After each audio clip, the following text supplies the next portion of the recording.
ॐ नमः सिद्धेभ्यः।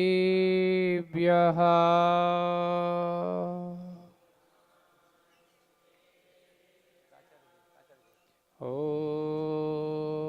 नमः सिद्धेभ्यः।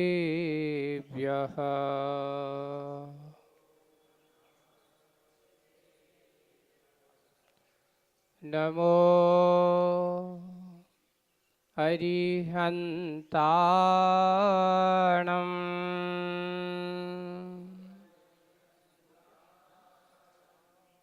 नमो सिद्धाणम्।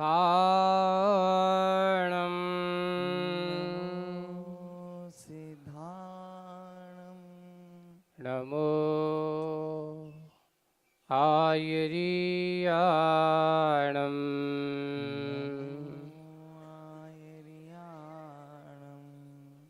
नमो वज्रायाणम्।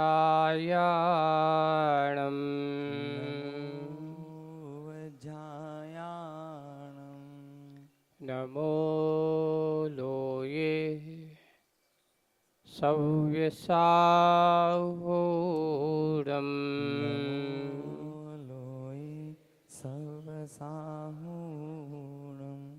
बोलिए पंच परमेश्वरी भगवंतों की जय हो।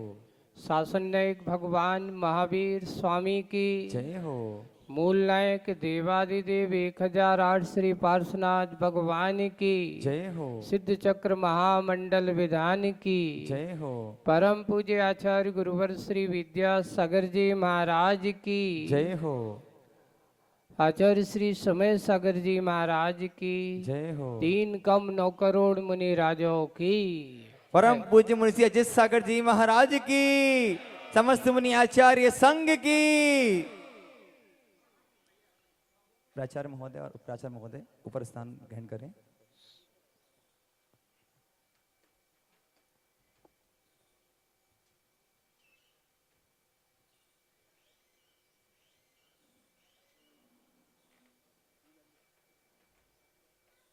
आज प्रसंगवश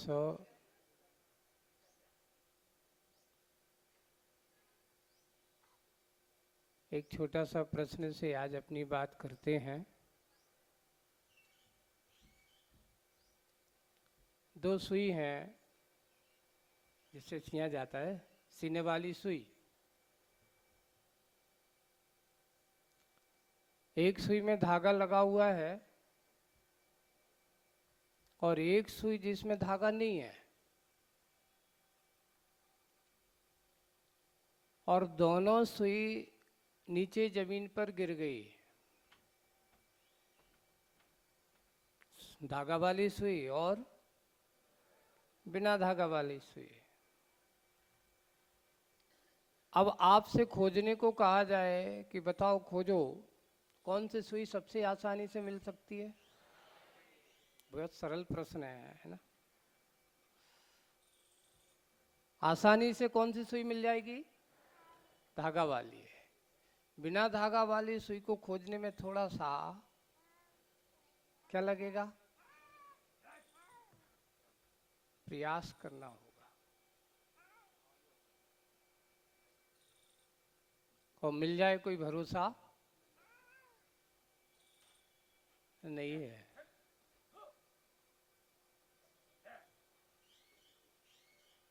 एक धागा के प्रभाव से खोई हुई सुई को मिलने में जैसे आसानी होती है, वैसे ही हमारे आचार्यों ने कहा है कि मनुष्य जीवन भी एक सुई की भांति है। कैसा है? सुई की भांति है।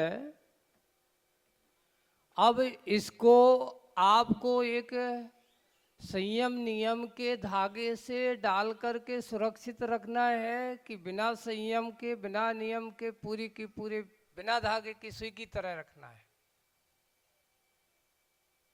क्या होना चाहिए, कैसा होना चाहिए, विचार करना है। एक व्यक्ति वो है जो कहता है मैं अपने जीवन काल में कभी कोई नियम नहीं लूंगा, और एक भव्य आत्मा वो होता है कि जब भी कोई समागम मिलता है, कोई नियम मिलता है, तो सबसे पहले कहता है कि मैं भी ऐसा करूंगा। अपने आप को संयम नियम से श्रृंगारित करता चला जाता है।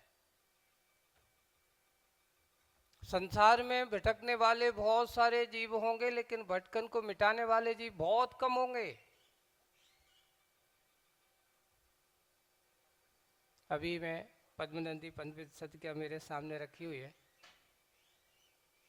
इसमें एक बहुत बड़ा अच्छा एक सूत्र है, दिया है कि नमस्कार जब हम करते हैं भगवान के चरणों में, गुरु के चरणों में, देखिए बहुत सूत्र दिया है उन्होंने कि जिस समय ये भव्य जीव गुरु के चरणों में और प्रभु के चरणों में नमस्कार करता है, प्रणाम करता है, नमोस्तु करता है, तो जैसे उनके कमलों, चरण कमलों की धूल उसके माथे पर लगती है, चरण कमलों की धूल उसके माथे पे लगती है, वो धूल उसको सम्यक ज्ञान के विकास का कारण होती है। किसके कारण के कारण बताइए? सम्यक ज्ञान के विकास का कारण बताया है। यानी भगवान के चरणों में नमस्कार करने मात्र से हमारे अज्ञानता की हानि होती है, हमारा अज्ञान अंधकार दूर होने लगता है, हमारे अंदर ज्ञान का प्रकाश, ज्ञान का उजाला भरना प्रारंभ हो जाता है। आज से सोचिए, विचार करिए कि हम कितने अपने आप को संयम के मार्ग पर चलने की सोचते हैं, कितने अपने आप को संयत करना है। तो एक ही है, देखिए, एक दो प्रकार की गाय होती हैं, एक पालतू गाय, एक फालतू गाय। एक पालतू गाय और एक फालतू गाय, जिसका कोई वारिस नहीं है, जिसको कहते थे आवारा, है ना। पालतू गाय होगी तो कोशिश करना, देखना, गौर करना, उसके मुंह पर, चेहरे पर कोई रस्सी बंधी होगी, उसके गले में कुछ ना कुछ पट्टा रस्सी बंधी होगी, कुछ ना कुछ ऐसा प्रतीक जरूर मिलेगा कि भाई ये गाय फालतू नहीं है, ये क्या है? पालतू है। और जो फालतू गाय होती है उसके चेहरे पर, उसके गले में कोई रस्सी नहीं होती, कोई बंधन नहीं होता, कहते भैया लगता है ये तो कोई आवारा है। देखिए, अब आप सोचेंगे पालतू गाय को देख करके कोई दूसरा क्या करता है? नहीं भाई ये अपनी नहीं है, ये तो किसी और की है, उसका कुछ ना कुछ स्वामी है, उसका कोई ना कोई अस्तित्व है, उसना कोई ना कोई पालनहारा है। लेकिन जिसका कोई पालनहारा नहीं है, जिसका कोई भी रखवारा नहीं है, ऐसी उस गाय का भी कोई पतियार जहाँ भी जाती है तो उसका कोई भी मान सम्मान नहीं मिलता। वैसे ही बंधो, हमारा जीवन पालतू है कि फालतू है? अगर हमने अपने आप को संयम नियम से श्रृंगार करता समझ लेना, हमारा जीवन फालतू नहीं, फालतू है। एक छोटा सा भी नियम अगर हमारे पास है, एक छोटा सा संकल्प भी हमने लेकर के रखा है, वो संकल्प आपको इस संसार के भटकन से, संसार के दलदल से निकालने का कारण हो जा सकता है।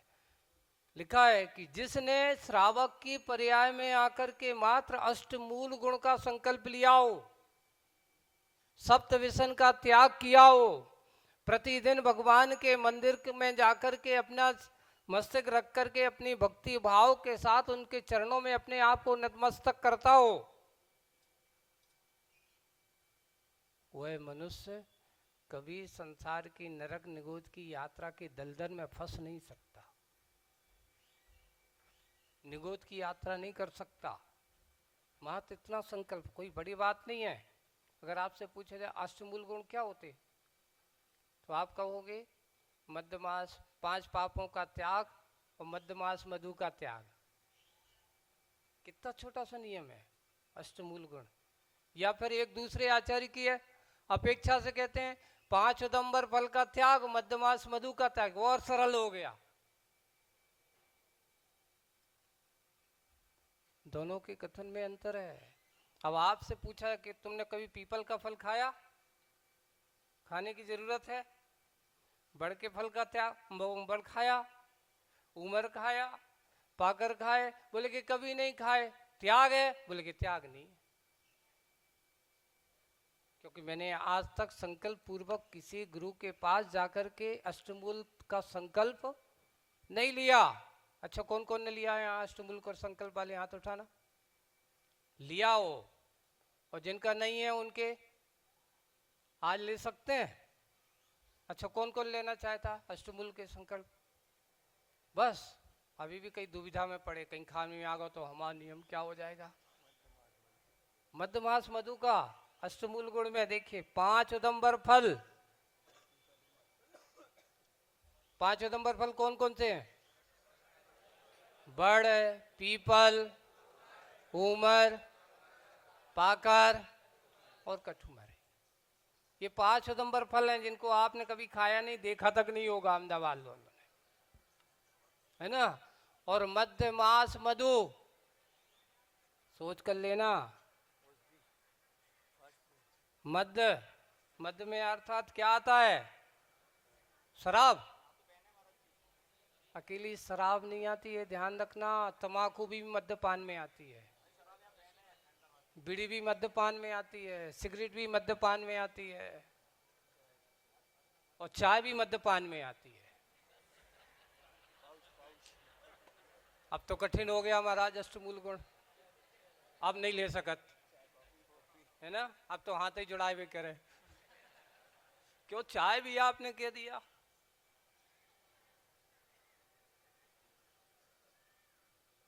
जहर, नशा, जिसमें आपको उत्तेजना हो वो उसकी नियम से जहर की कोटि में आया। यानी आप अष्टमूल गुण के धारी मद्यपान करते ही चाय भी मद्यपान की कोटि में आती है। यानी आप किसी रिश्तेदार को जाकर के घर पे जाता है और बड़े अच्छे सज्जनता से कहते हैं आप चाय पियोगे क्या, यानी आप जैनी होने का, जैनित्व का परिचय नहीं दे रहे हो। क्या कराए हो उसको? ना तो स्वयं मूल गुणधारी, अगर कोई सामने वाला अगर नियम ले तो तुम उसको जाकर के क्या पिला रहे हो? मद्यपान करा रहे हो। आज विद्वान लोग आए इसलिए हमने ये बात रखी, क्योंकि ये जाकर के हमारी बात को जन जन तक पहुंचाएंगे, है ना। क्योंकि एक व्यक्ति को भी अगर इस प्रकार के नियम से, मद्यपान से हमने कहा 10 प्रकार के जहर भी उसमें भरे पड़े हैं। और एक और दूसरे ध्यान लग रहा है, एक साइकोलॉजी हमारी समाज में बहुत अच्छे से बढ़ चली है। क्या करते हैं, बोले महाराज चाय को तो हमने त्याग कर दिया, पर बड़ी बड़ी जाना पड़ता है, होटल में जाना, कॉफी तो नहीं छोड़ सकता मैं। कोल्ड कॉफी, गर्म कॉफी, कोई भी कॉफी, 10 चाय और 1 कॉफी एक बराबर है। 10 चाय पियो और 1 कॉफी पियो, और उससे यानी 10 चाय में जितना दोष लगे उतना एक बार कॉफी पीने में दोष लगता है। बड़ी बड़ी महिलाएं, बड़े बड़े घर के लोग, उसमें और ज्यादा स्ट्रांग होता है। चाय से ज्यादा जहर किसमें? कॉफी में। अब आप लोग विचार करना, सोचना। अब होता ये, एक बार व्यक्ति आया, महाराज ये बताओ हमें बीपी की समस्या है, और लोग कहते हैं कि तुम कॉफी पीने लगो। मैं उससे कहूंगा कि तुम्हारी बीपी की समस्या का कभी अंत आने वाला नहीं है। इसका कोई निदान नहीं है। क्यों? जितना चाय पीने वाला, जितना जहर आप लोग पीते जाओगे, उतने उतने जहरीले तो होते जाओगे, पर आपका स्वास्थ्य ठीक होने वाला नहीं है। एक बार एक बहुत अच्छा प्रसंग पढ़ा था हमने कि ये बताओ कि आज तक अपन ने ये सुना है कि सांप के काटने से आदमी मर गया। सांप के काटने से आदमी मर गया। तो एक पेपर न्यूज में मैंने पढ़ा कि एक बार उत्तर प्रदेश में एक व्यक्ति था, वो रात में खड़ा था, उसने देखा कि एक सांप आया, उसको पैर में उसने काट दिया। तो उसको गुस्सा आई कि अब तो मरना तो पक्का है ही, क्योंकि इसने मुझे, अब जबकि वो जहरीला नहीं था, उसने काटा, गुस्सा आई, वो गया, उसने सांप को पकड़ा और पकड़ के उसने उसको काट दिया। झूठी घटना नहीं बता रहा हूं मैं, सत्य घटना बता रहा हूं। उसने लिया सांप को पकड़ा और उसने सांप को 4 जगह उसको काट दिया। सांप तो मर गया पर आदमी जिंदा है। बोले कि क्यों? क्योंकि सांप से जहरीला अगर कोई आदमी, कोई व्यक्ति है, तो वो है आदमी। वस्तुतः आपके शरीर में बहुत जहर है, चिंता मत करिए आप। ये बात एक अलग है कि आदमी, जैसे सांप का जहर सांप के ऊपर प्रभावकारी नहीं होता है ना, सांप को काट दे तो सांप को जहर नहीं चढ़ता, वैसे ही हम क्या होते हैं, एक दूसरे को काट देते तो अपने पास इतनी क्षमता होती कि वो आपको इतना नहीं होता। लेकिन अगर यह मनुष्य दूसरों को काट दे तो इसका जहर उसको प्रभावी इतना हो जाएगा कि जहरीला सांप भी मर जाता है। इतना जहरीला कौन है? और ऊपर से चाय, कॉफी और तंबाकू और शराब का जहर और पी ले।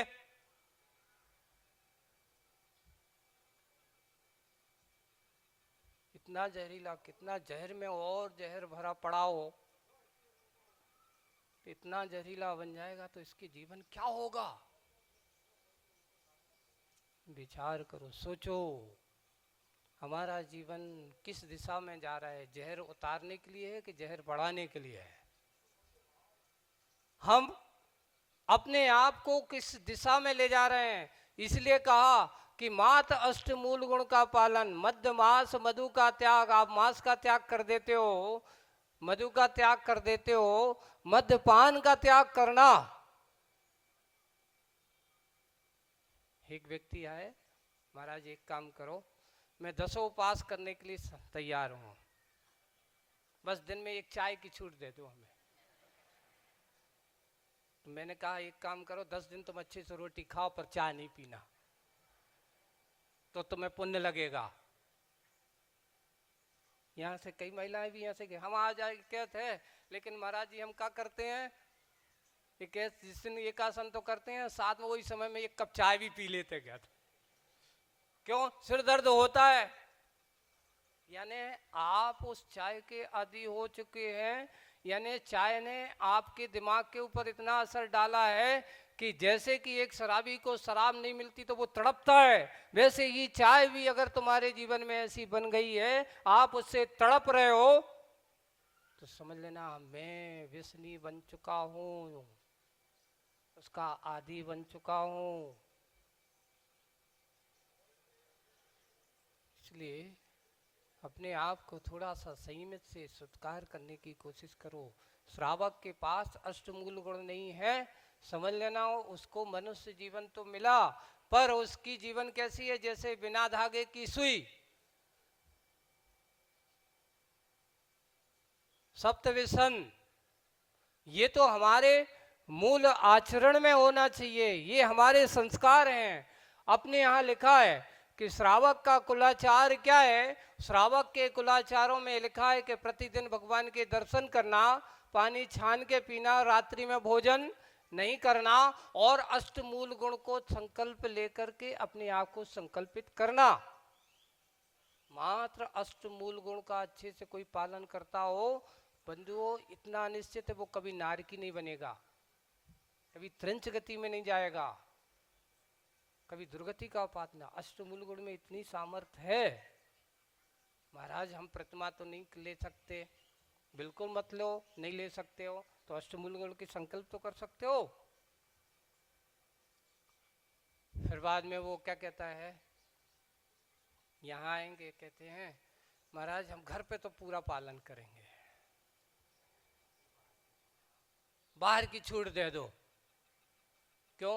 बाहर जाते हैं हम, कछू नहीं मिलता तो दुकान पे चाय के ठेले पे खड़े होकर कम से कम तनक चाय तो पी लें। बंधु ये ध्यान रखना, एक दिन के लिए पूरा जीवन बर्बाद करना चाहते हो तुम बाहर। मैं उनसे लोगों से कहता हूँ कि ये ध्यान रखो, रात्रि भोजन अगर ऐसा होता है, अपने बच्चों को मैं लोगों को संस्कार देते कि तुम जैनी हो, जैनी का संस्कार क्या होता है कि किसी दूसरे के यहाँ जाओ, किसी दूसरों के घर पर जाओ तो लोगों को ये होना चाहिए कि ये जैन समाज के लोग हैं। तुम जाकर के अगर किसी के घर पर रात्रि में भोजन करोगे तो वो कहता मैंने तो सुना है कि रात्रि में लोग, जैन लोग रात में नहीं खाते, तुम तो जैन हो। आपके जैनत्व पर प्रश्न चिन्ह खड़ा करते हैं। अब सोचो आप क्या करोगे। मैं उनसे कहता हूं कि भाई घर पे अगर जरूरत हो तो कर लेना, लेकिन दूसरों के घर पे अगर जाओ तो अपने आप के जैन धर्म की आप शान आन बान शान हो, जैनत्व तुम्हारे साथ लगा हुआ है, उसकी रक्षा करो। जाकर के रात्रियों में होटलों में जाकर के तुम इस प्रकार के कार्य करोगे, तुम तो बदनाम होगे, साथ साथ तुम्हारा धर्म भी बदनाम होगा। अगर आप अपने धर्म का परिचय लेकर के चलते हो, जैनत्व तो लिखते हो, और अगर रात में अगर ऐसा कार्य करते हो, समझ लेना तुम्हें जैन कुल तो मिल गया, अगले भाव में तुम जैन बनने लायक नहीं रहोगे। इसलिए सबसे पहले हम अपने आप को थोड़े संयम से संयमित करने की कोशिश करें। असंयम के वातावरण में जीते जीते ना जाने कितना समय बीत गया, ये भाव मिल गया। अब अपने आप के थोड़ी सी अज्ञानता से अपने आप को दूर निकालिए, अपने आप को जानने की कोशिश करिए। थोड़ा सा नियम, एक संकल्प, एक नियम के कारण से क्या फल मिलता है, एक छोटी सी घटना सुना करके आपको बताता हूं कि एक व्यक्ति ने एक छोटा सा नियम लिया। अब नियम भी देखिए किसके साथ लिया, गुरु महाराज के पास लिया। एक दिन क्या हुआ कि मुनि महाराज नगर में आए, सब लोग आए। एक मंदिर के बाजू में थोड़ी सी दूरी पर एक महाशय थे। पता चला कि वो व्यक्ति नहीं आते। किसके पास? बोले महाराज के पास। बोले क्यों नहीं आते? इसलिए नहीं आते कि महाराज के पास जाएंगे तो कोई नियम दे देंगे। अच्छा, मंदिर जाते हैं सब, तो मंदिर नहीं जाते और इस प्रकार नहीं करते। तो उन्होंने पूछा, एक काम करो, महाराज भी थोड़े से सोचते हैं कि अगर उसकी ऐसी साइकोलॉजी है तो अपन भी एक बार उससे बात तो करें। तो उनके जो नज़दीकी मित्र थे उनसे कहा, एक काम करिए तुम आज उसको लेके तो आना, उससे बात करना चाहता हूं मैं। तो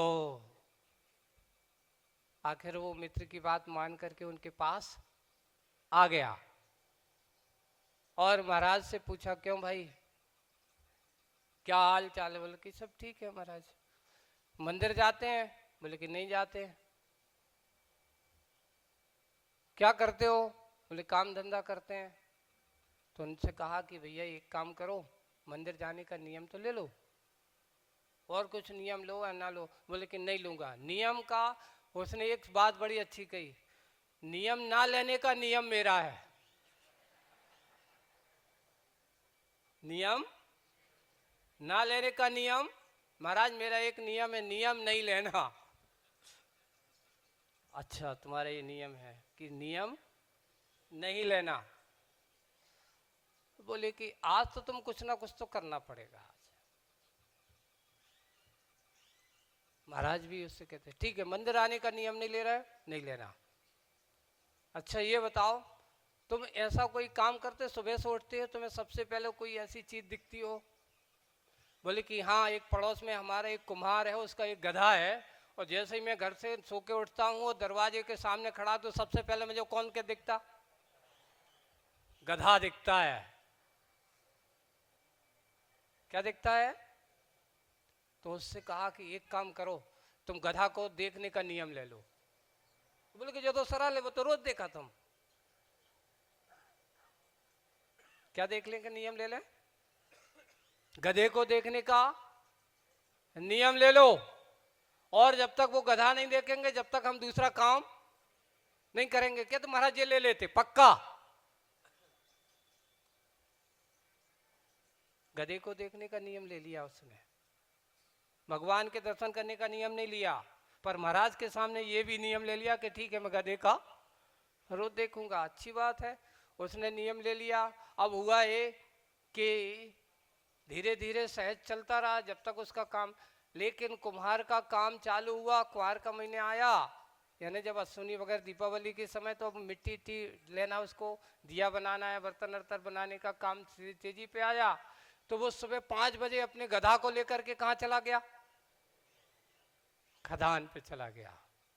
अब जैसे ही सुबह उठे और देखते हैं कि सामने गधा नहीं है। अब नियम महाराज के सामने कहा था कि जब तक वो गधे को नहीं देखेंगे, जब तक दूसरा कोई काम नहीं करेंगे, पानी भी नहीं पिएंगे। अच्छा, इतना नियम ले, गधे से इतना अच्छा प्रेम हो गया, भगवान से प्रेम नहीं हुआ।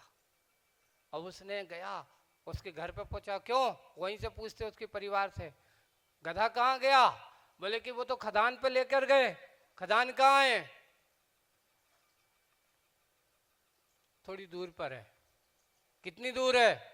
चलो आज तो नियम तो देखना है, चलना है। संयोग देखिए, नियम का फल मिलने वाला है।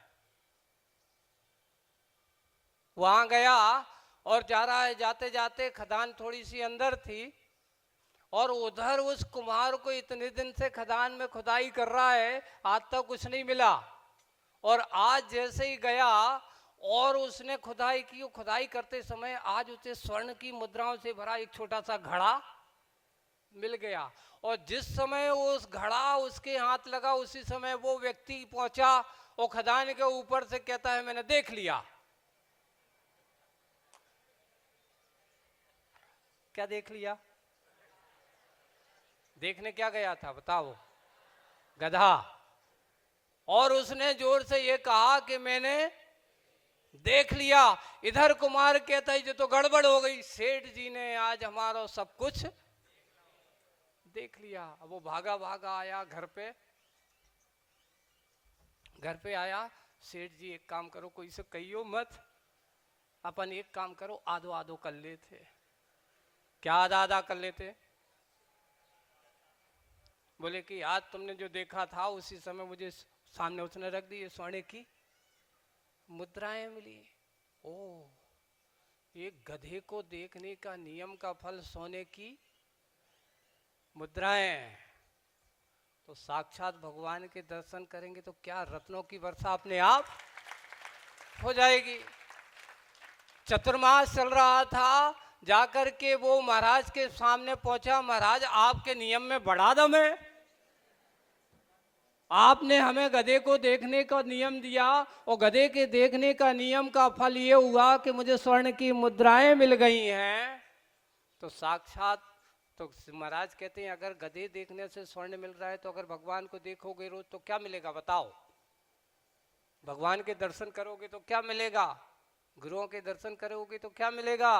अरे तुझे सोने क्या, ऐसे रत्नों की खदान भी मिल सकती है। और उसने कहा कि ठीक है महाराज, आपकी बात आज समझ में आई, और आज से हम नियम लेते हैं कि प्रतिदिन भगवान का दर्शन करेंगे। तो कभी कभार व्यक्तियों को समझाने के लिए ऊट पटांग नियम भी देना पड़ते हैं।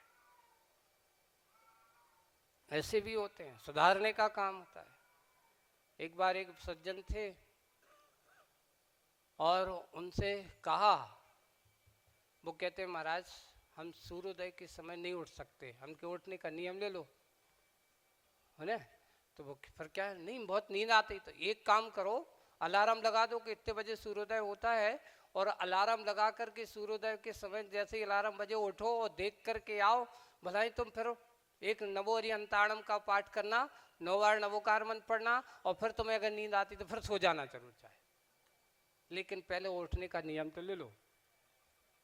अब हुआ ये कि जैसे ही उसने ऐसा किया और उसके बाद उसने 2-4 दिन तो ऐसा किया और सो गया, फिर कहते महाराज आपने कोई जादू कर दिया, उसके बाद तो नींद ही नहीं आ रही हमारी, नींद उड़ गई। नमो हरिहंताड़म का पाठ 9 बार पढ़ते हैं, उठते हैं और उसके बाद हम लेटते हैं, फिर नींद नहीं लगती।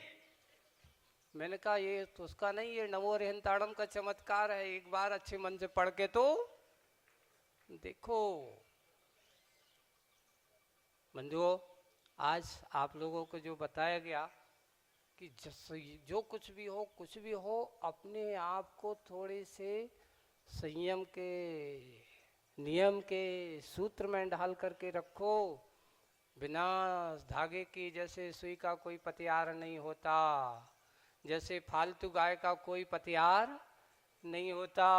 पालतू गाय के स्वामी हुआ करते हैं, धागे वाली सुई का कोई ना कोई अस्तित्व हुआ करता है। वैसे नियम संयम के साथ चलने वाले व्यक्ति का भी अस्तित्व हुआ करता है। उसका निगोज जैसे जहाँ पराश्रित होकर के जीवन जीने वाला नहीं होता। आज का ये प्रसंग आप सब लोगों को सिद्ध चक्र महामंडल विधान की इस पावन प्रसंग पर ये प्रेरणा, ये वाहन आप सबको लिखा कि जीवन में बने तो अपना ये माथा, अपने इस माथे पर सच्चे देव शास्त्र गुरु की चरणों की रज लगाते रहोगे, तुम्हारी अज्ञानता दूर होती रहेगी, सम्यक ज्ञान का विकास होगा। और जहाँ सम्यक ज्ञान का विकास होगा तो वह सम्यक ज्ञान नियम से चारित्र्य के रूप में फलीभूत होता है। और फलीभूत होगा वो कभी पतन के गर्त में जाकर के नहीं गिरेगा। बस अपना भविष्य पतन की ओर ना जाए, इसी भावना के साथ बोलिए परम पूज्य आचार्य गुरुवर श्री विद्यासागर जी महाराज।